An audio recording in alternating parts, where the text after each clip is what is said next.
Bonjour à tous, j'espère que vous allez bien. Comme vous avez vu au titre de la vidéo, aujourd'hui je vais parler de l'échauffement en musculation, etc. Les erreurs que les gens font, à quoi c'est dû, ce que peut entraîner soit un manque du coup d'échauffement, soit un trop plein d'échauffement. Pourquoi en fait les gens ne savent pas vraiment s'échauffer, perdent trop de temps à l'échauffement, parce que ce qu'on voit souvent c'est aussi les gens en font souvent trop à l'échauffement, ce qui fait que ils perdent du temps, limite se crament au final pour le reste de la séance, éventuellement bâcler la fin de la séance parce que l'échauffement a été trop long. Donc ça c'est vraiment dommage. Donc ce que je recommande c'est, soit si vous voulez vraiment et que vous avez le temps, vous faites monter un peu le cœur, on va dire sur de la marche, un truc comme ça 5-10 minutes, pas plus vraiment, faut pas se casser la tête si vous avez le temps. Et puis si vous avez un peu moins de temps, ce que je fais tout le temps, faites des montées en gamme classiques. Donc je vais vous expliquer comment faire une montée en gamme. Donc là, on va voir l'importance aussi de traquer ses charges de travail, donc avec un document, ce que je donne tout le temps à mes coachés, ce que j'utilise moi-même, donc un tracker de performance. Je vous montre à quoi ça ressemble.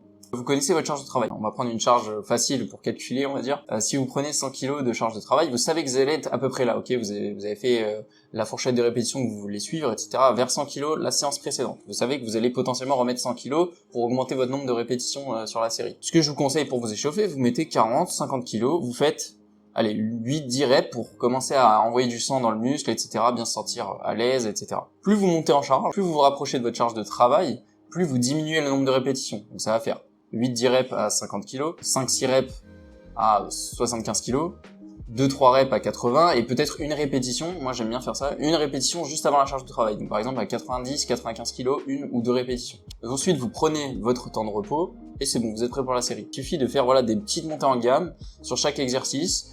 Si par exemple vous faites 2 exo-pec à la suite, donc, moi je recommande quand même de faire une petite montée en gamme sur l'exercice numéro 2, mais c'est même pas obligatoire en réalité. Un développé couché puis un pec fly, vous n'êtes pas forcément obligé de refaire une montée en gamme sur le pec fly. Moi je recommande quand même, je trouve que c'est bien, parce que nerveusement c'est pas mal, vous voyez, de faire une montée en gamme sur un nouvel exercice, parce que vous allez avoir votre coordination qui va travailler, etc. Ça vous remet dans votre série de travail directement. Donc aussi, ce qu'il faut faire, chacune de vos répétitions soit standardisée. Donc c'est-à-dire, vous avez une exécution que vous connaissez pour la charge de travail, faites la même chose pour les échauffements. Donc c'est-à-dire, intention d'être explosif sur la phase concentrique et avoir la même exécution que votre charge de travail, ok.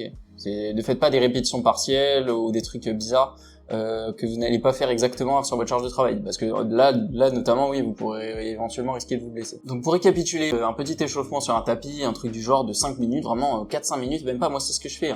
Vous marchez 3-4 minutes, vous faites monter un peu le cœur, et ensuite vous faites votre montée en gamme classique sur chaque exo comme je l'ai expliqué. Quand vous changez d'exercice, même si c'est sur le même groupe musculaire, moi je recommande quand même de vous refaire une petite montée en gamme, peut-être pas à 50%, du coup vous commencez à 70-80% de la charge, et être prêt pour commencer sur votre charge de travail. C'est personnellement ce que j'utilise, et je trouve que ça marche plutôt bien, je me sens très bien sur toutes mes séries, etc. Donc n'hésitez pas à tester ces montées en gamme, pour perdre moins de temps sur vos séances, pour être quand même bien échauffé, etc.